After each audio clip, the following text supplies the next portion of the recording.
You don't wake up knowing markets, kid. Everybody starts brand new. First you learn what moves, what waits, and what risk can really do. No racing clocks, no magic tricks, no get rich overnight. Just learning how to place a trade and sleep cozy and tight.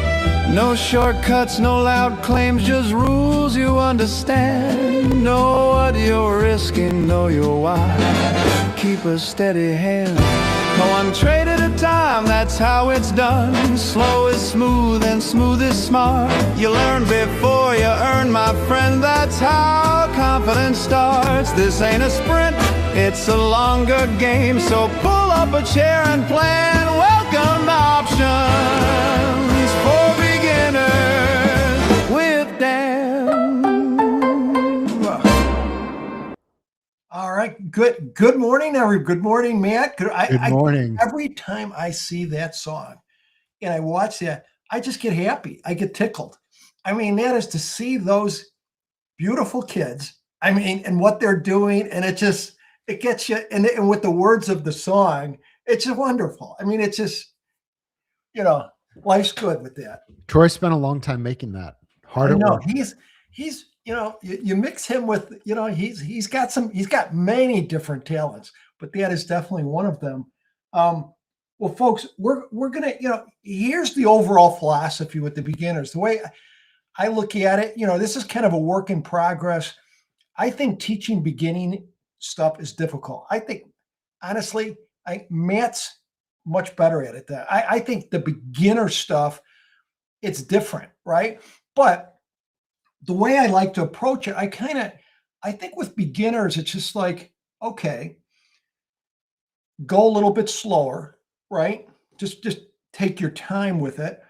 But as long as the way I've done it over the years, and again, I still think it has major holes in it, but just if you get people on and you go slow enough and you get the practice and you keep the concepts relatively slow, you'll get it if you stick along. I mean, let's be honest, folks, whether it be OO or what I look at, if you ask Matt or you ask Troy or Rusty, I'm sure they'd say they want you to do it yourself, right? They want to give every kind of support imaginable, basically take the horse to the water, but you got to stick your head down in the water and drink it, right? This isn't a green, right, Matt? I mean, and Matt and Troy will say it all the time, and Rusty, here's a test.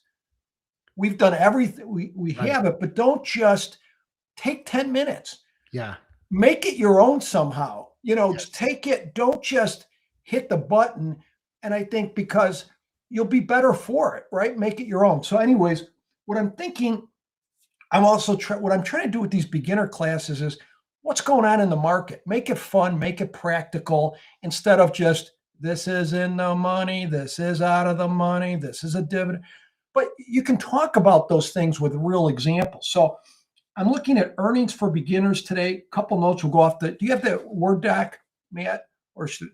Okay, the Word doc thing. I can get it. Do you want it on the screen, Dan? Yeah, if you could put it on the screen. All right, give me a minute and I'll get it. All right, so folks, what I'm going to do is just go over this Word doc and you'll be able to print it out at some point. Go over the Word doc, give you my thoughts on looking at earnings, but then tailoring this to beginners. We're just going to work with vertical debit spreads. That's it, right? There's many things you could do at earnings, iron condors, blah, blah, blah, blah, blah, blah, blah, blah, blah, but not today, right? And I don't think that's anything to do with beginner, right? But I think vertical debit spreads are a great tool for earnings.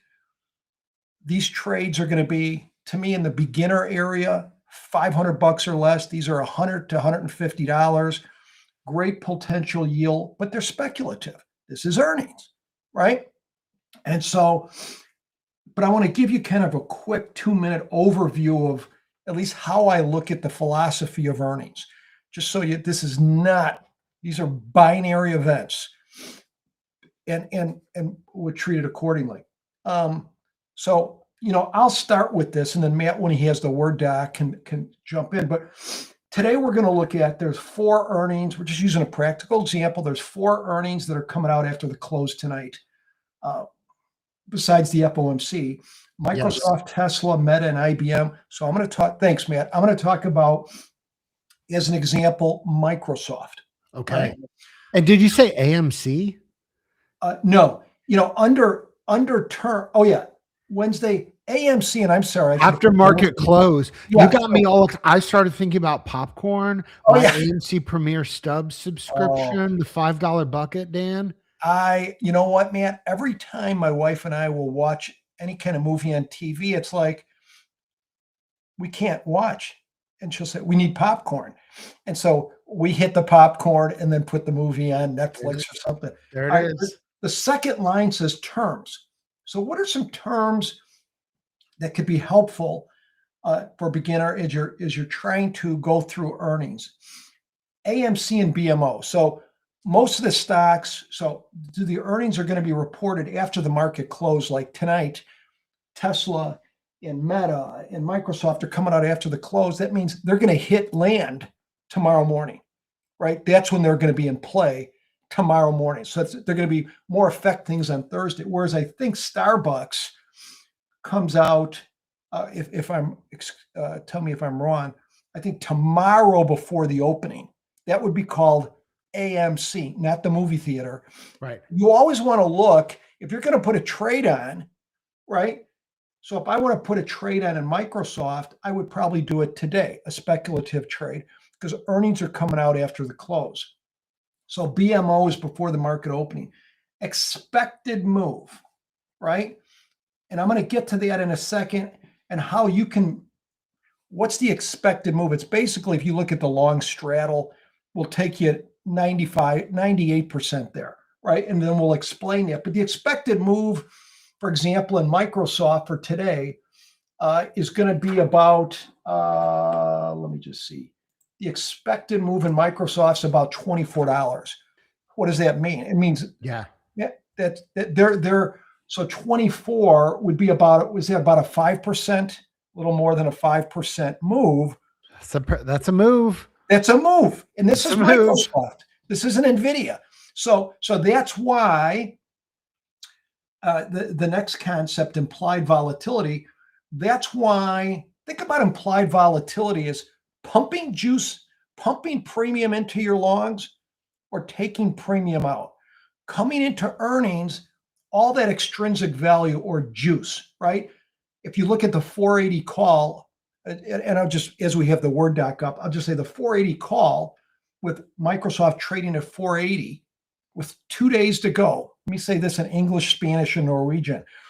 We're at 480. The 480 call in Microsoft, this isn't Palantir, this isn't NVIDIA, is over 12 bucks.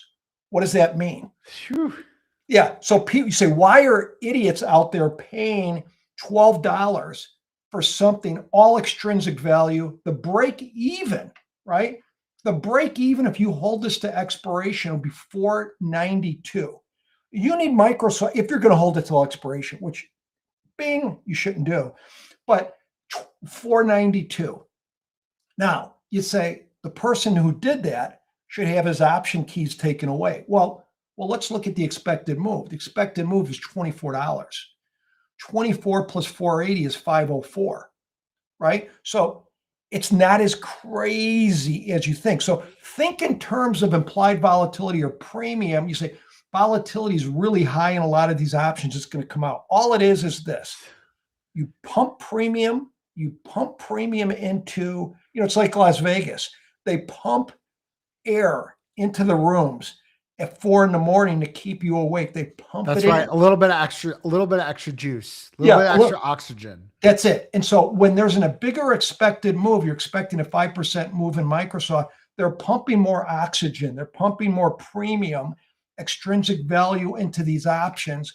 And as soon as the event comes out tonight, whichever way it goes, the oxygen is going to be let out, right? That's right. It's like the casinos, if they're going to be off for 2 weeks for renovation, they're going to take premium out. They're not going to pay the high air conditioning bills to pump all the premium in or whatever. So that's important. Do good earnings mean a stock will go up? As Sylvester Stallone would say, and I'll have Matt give some thoughts on this. Absolutely not. Around earnings, it has to do with, even if Microsoft comes out with phenomenal earnings, if the analysts were expecting phenomenal +2, the stock will go down, right? Matt, would you want to say anything on that? I mean, listen, I'm struggling with this whole thing because I remember buying Microsoft 200 leaps. So at you have a hard COVID. time buying it at 480. I remember I only had 3. They were expensive. Wow. At COVID, I bought the 2022 leaps for Microsoft 200, and we're talking about Microsoft 500. I know. So I'm sorry. It's markets change. I have to evolve. But I Yes. mean, that's the whole trick with earnings, is that we find out pretty quick by the end of that day, did the market makers guess right for the volatility? Period. That's Period. what we're going to learn. And Yeah.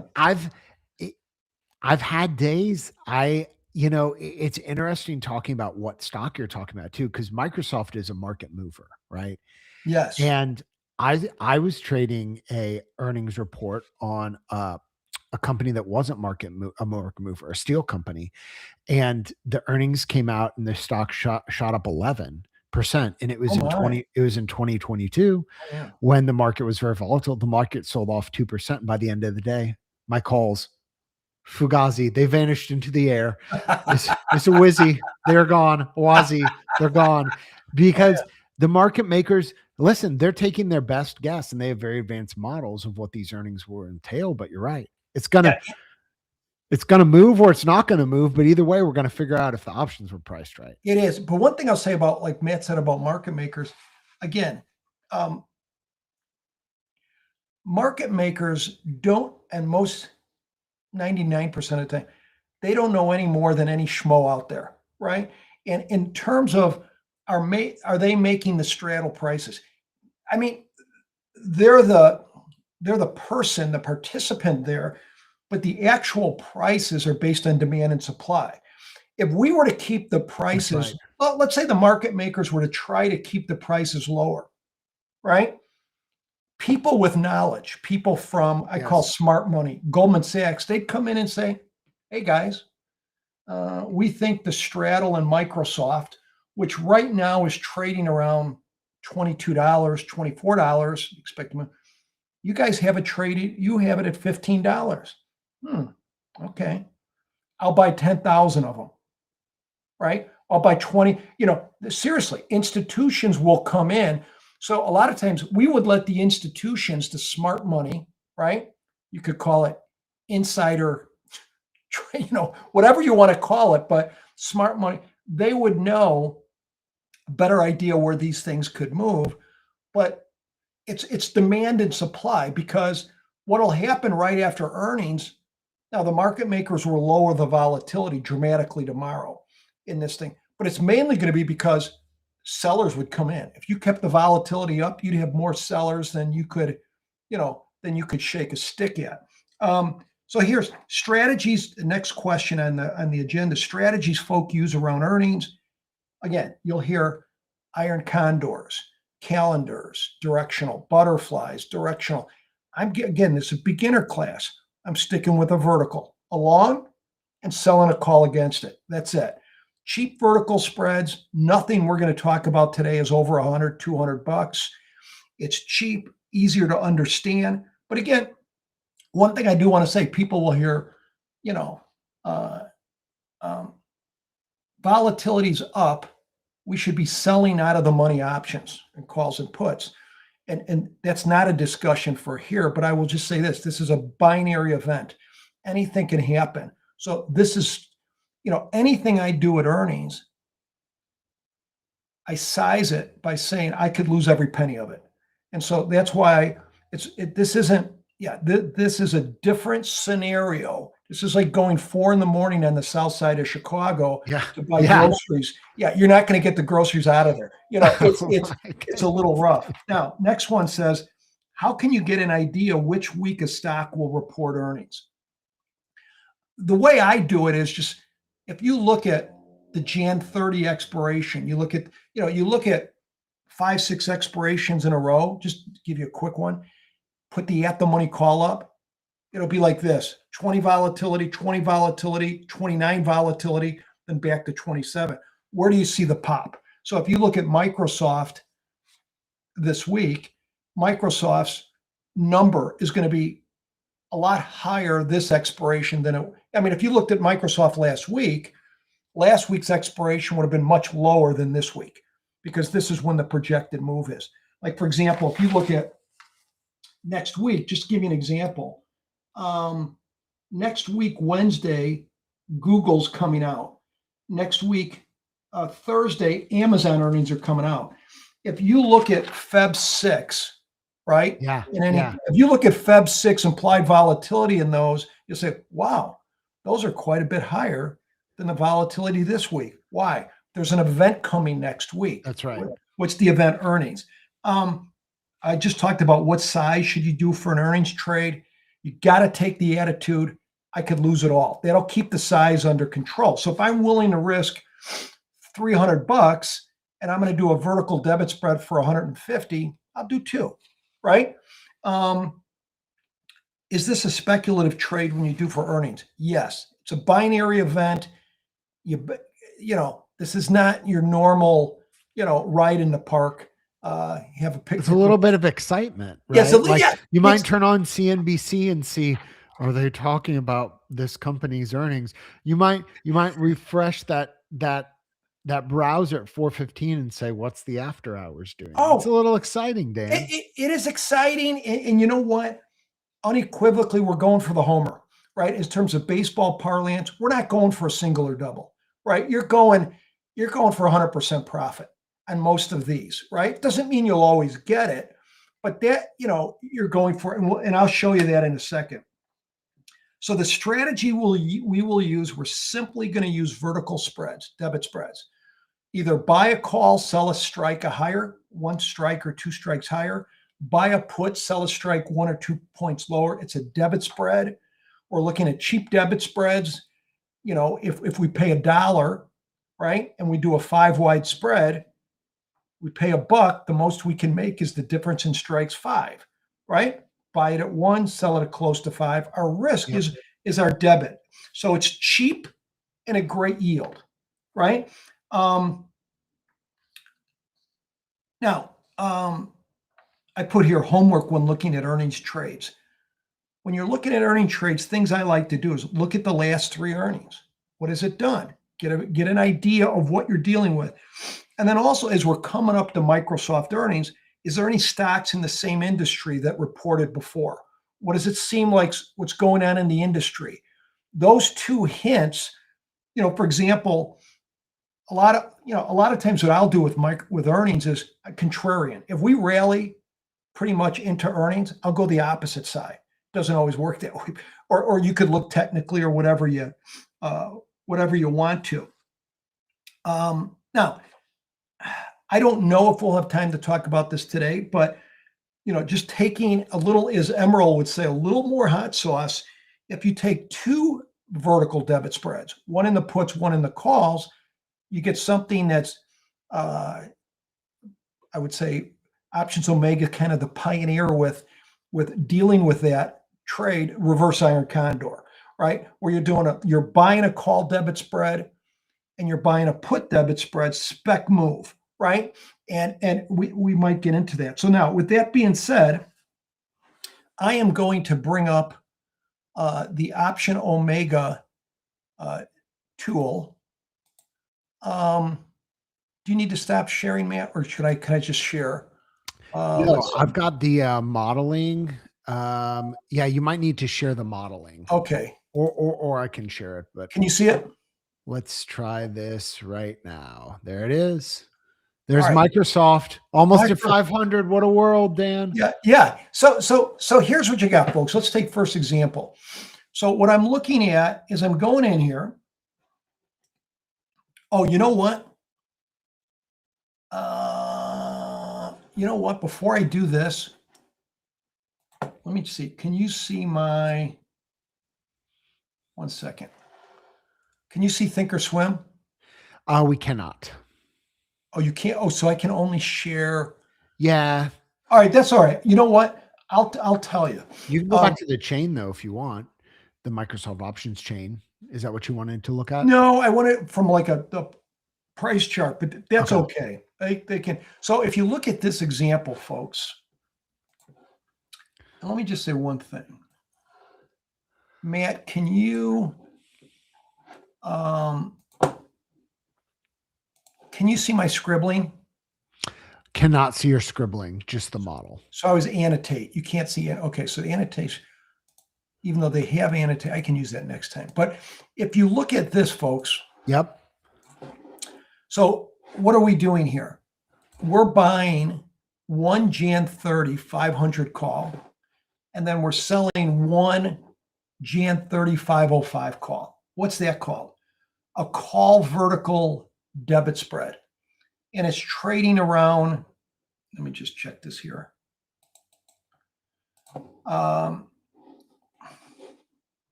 It's trading around $115. So 115, right?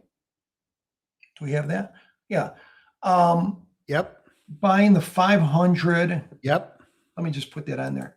Yeah, buying the 500, selling the 505. Now, so what is that saying? It's saying I'm going to pay about $115 on that. And if we close 505 or over, right? So at expiration, if you look here, you can see this. As we go up in Microsoft, right? Especially at expiration, by Friday, if we're 505 or over, you know, you're hitting the jackpot here, right? You're making almost $400 on a $100 investment, basically. Say, how'd you do that? The difference in the strikes is 5, and we paid $1, right? And so ideally, would we like it to be at the short strike at expiration? Yes. Can you make money before that? Yeah. I mean, if you look at it, earnings come out tomorrow, right, Matt? Earnings come out tomorrow. So let's put us Thursday morning. So here we are, Thursday morning, 9:30 in the morning. What do I think will happen to volatility? Volatility will drop, right? Significantly tomorrow. Yes. But again, when earnings one way or the other, and unless the market goes down a couple hundred points with FOMC. But I think you're right. Yeah. So you need a bit, if we go up, let's just say tomorrow, if we go up near 500, right? Yep. So we're not if we go up to 500, the long strike, this says we could be up $88. Yep. You say, But Dan, Vol's it's not that optimist, big a yeah. deal. $88 on 114 is a 77% profit, Yeah. right? As our president would say, that's huge. And Huge. if you look at it expiration, now you're talking of a return if we're 505 or higher, 300% return, right? These are just cheap shots. I wouldn't get enamored by all the numbers, but now you say, Dan, talk to me reality here. What are the chances that we could go up? Well, again, this is a spec trade. So, flip a coin. You're taking the upside or downside. If you look at Microsoft over the last week, Matt, we're up about 10% the last week. Crazy. If you look at Microsoft the last 3 months, we're down about 15%. Yeah. Or 13%. So however you want to play it. But if you played it from the long side at the 500, I'm buying about a 26 delta. Just to give you, Dan, how did you pick the strike? Yeah. 500. And I'm selling a strike 5 points above it. Just to give you, it's an out of the money put, about 20 points out of the money. Microsoft's around 497, 498 area. But again, folks, I go back. What is the expected move? And I'm going to show you this in a second. What's the expected move from Microsoft? It's around $24. How do you know? Let me do something here, folks. Let me show you this real quick. Microsoft's trading at 480, right? if I put in 480, Yeah. excuse me, if I put in 480 on both of these, right, and I move this, excuse me. So there we are. We're right here at 480, ready for launch, right? But we're going to pay $24. Everybody see this? 24.20 is the debit. Yep. If you bought the straddle, you pay $24, but you add 2 zeros, right? So how do the market makers determine that? Well, a lot of it's supply and demand based on past earnings, what is actually moved. But here's what I want you to understand. This is what they're looking for, a move, right? But what's interesting is Matt says that market makers know how to price these things. So if you bought the straddle, you say, Dan, is it usually a good idea to buy straddles at earnings? Absolutely not, unless you know the stock's going to 0 or $1 billion. If you're Nancy Pelosi, maybe. If you're Nancy Pelosi, you can do this all day long, right? Because you know where it's going. But Dan, we're not Nancy. Yeah, we're not. We're not even Paul Pelosi. We're not either, Paul. We're not even. We don't get invited to their parties even. I mean, I don't know why. Yeah, I don't get it. But here's the thing. You say, why wouldn't you buy that? If I bought that straddle and I held it to expiration this coming Friday, I'm paying $24 for this, $2,411. I need a $24 move just to break even, right?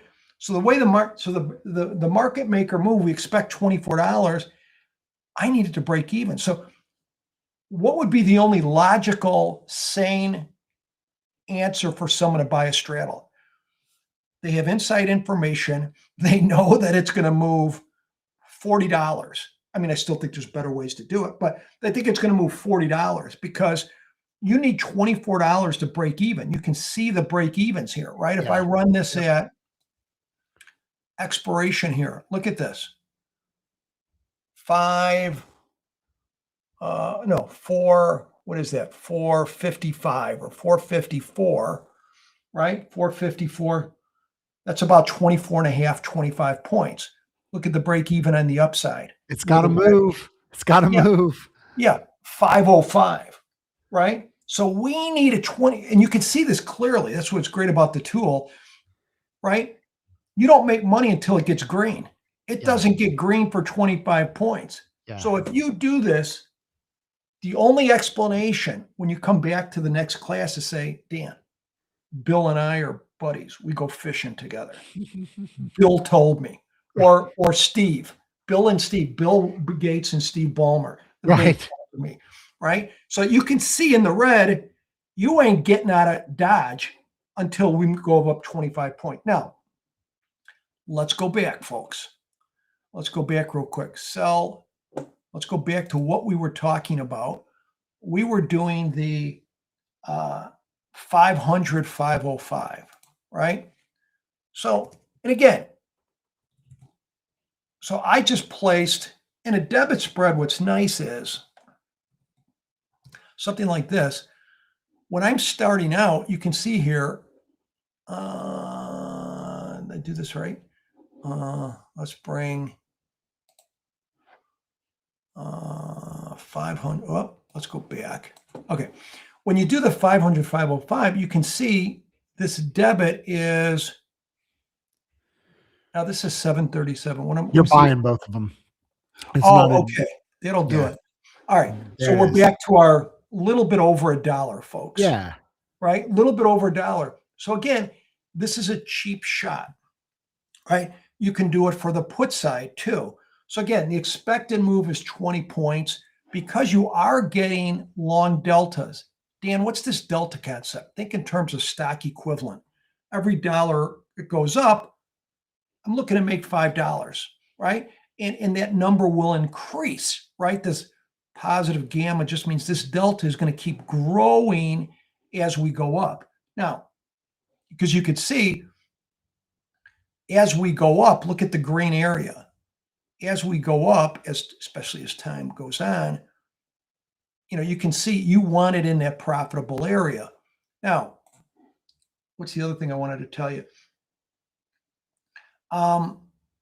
You can do it for the downside, right? So you could put your long, here's the thing, here's how I do it. You could put your long at the expected move, right? So right now we're near 479. You could put your long 24 points up. Yeah. Right.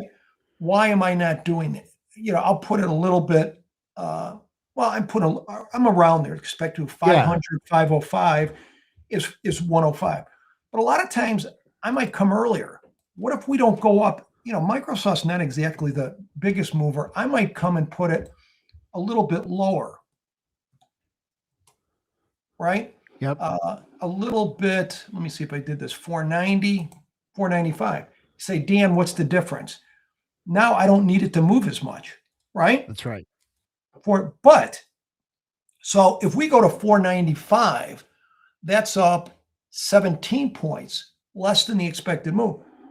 But instead of paying $1.10, I pay $1.65, right? So you could do that. Or if you want to come even a little bit closer and say, hey, Dan, I only, the expected move is 23. I think Microsoft can move up 10, right? Well, then maybe I'll put my short. You'll still make money if it goes up a lot, but I could put my short at 485, 490. Let's see if I did this. Yeah. So now I'm paying $1.94 debit, almost double. But let's call turkey a turkey. All we need this to go to is 490. Yeah, right? it's a lot closer shot. Yeah, we need about $12 on a $478 vehicle.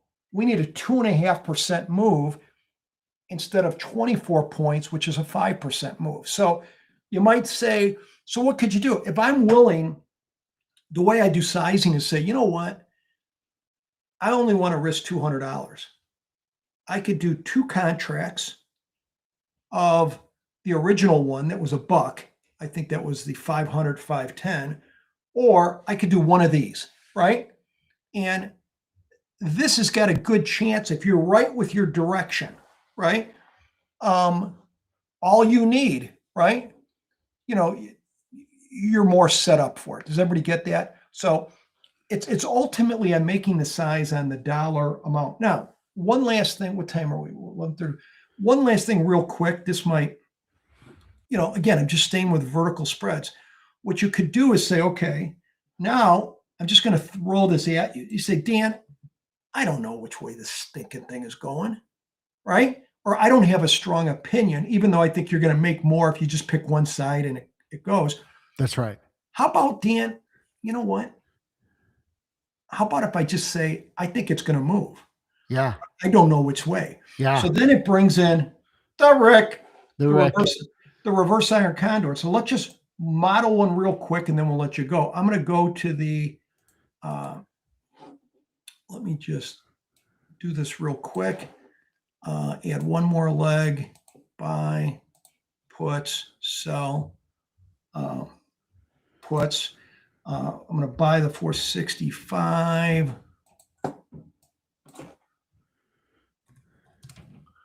Sell the 462. This is just vertical spreads. Nothing crazy. Do I got to put, it's 462.5. Do I got to put half? Yeah, 0.5. So No, hit no, 462.5. 0.5. Yeah, Okay. that should work. Try that. All right. And then in the calls, Yep. I'm going to do, let's see. 1 second. Calls 490, 492. I mean, we could go 490, 492. I'm just taking, again, 2 vertical debit spreads, but one for each side. And so if you look at, if you look at this here, folks, this is a Rick, right? You say, hey, I don't care which way we move, Dan. I just want it to move, right? So you're on the upside, you're buying the 490, 492 calls. If you're bullish, you could just do the call side. But you're saying, Dan, I don't know, right? Or I don't have a strong opinion. You're going to buy a 2.5 point spread on the puts. But the whole thing for this is $165, right? And you could see if we close at the short strike on the upside, it would be 492.5 or higher. On the downside, it would be 462 or lower. You can make about 80-90% on this, right? But that's why you only play what you're willing to lose. Yeah. Let's say Microsoft did the crazy thing, Matt. It didn't stink and move.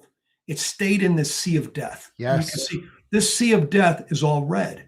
So if we go, especially, it's not going to be all red tomorrow. You can see, okay, here's tomorrow. Let's just model this. If we go tomorrow, folks, let me go up here. This is the last thing, and then we'll let you go. But if you get to Thursday, so here's Thursday in the morning, the earnings are out. Is that and we're right in the middle. Is that accurate? No. What will happen tomorrow? Vol's not going to be at 80%. Yeah, it will not be at 80. And I didn't look at it closely enough, but I'm guessing, let's just throw it 65. Yeah. But you can see, what did the 65 do? It hurts made us. The red area, the sea of death, more. Now, the good thing is once earnings comes out, you still have 2 days, Thursday and Friday. But what you need is, can we get in that green area, right? Because if you look at, let's go near Friday. The sea of death increases, right? Yeah. But here you are at expiration. Can Evel Knievel hit your short strike of the call, which is 492.5, or can Evel Knievel hit 462.5? So again, what do we deal with today? A little bit of understanding on earnings. We dealt with some concepts, AMC, BMO after the market closed, before the market opens. What else? This expected move, which we looked at, finding with the long straddle and saying, this is where it can go. That's why people are paying more juice for these things. And then we talk about just vertical debit spreads. Everything was $100, $150 vertical debit spreads. You can pick a direction. If I'm bullish, do the call side. Bearish, I'll put vertical debit spread. If I don't know, which is usually my posture, I can do a reverse iron condor, which is simply both of them. So again, beginners, we're just dealing with vertical debit spreads. I would strongly encourage you, even if you could just get a paper trade on, or something, or if you have some experience, a small live trade of $100, if you know what you're doing, get it in your bloodstream, right? Learn this, but this is spec trade. So Matt, any other comments you want to make, or where people, maybe if they're new for the first time, where they could, if they wanted to get some of the tools that you guys have, where would they go?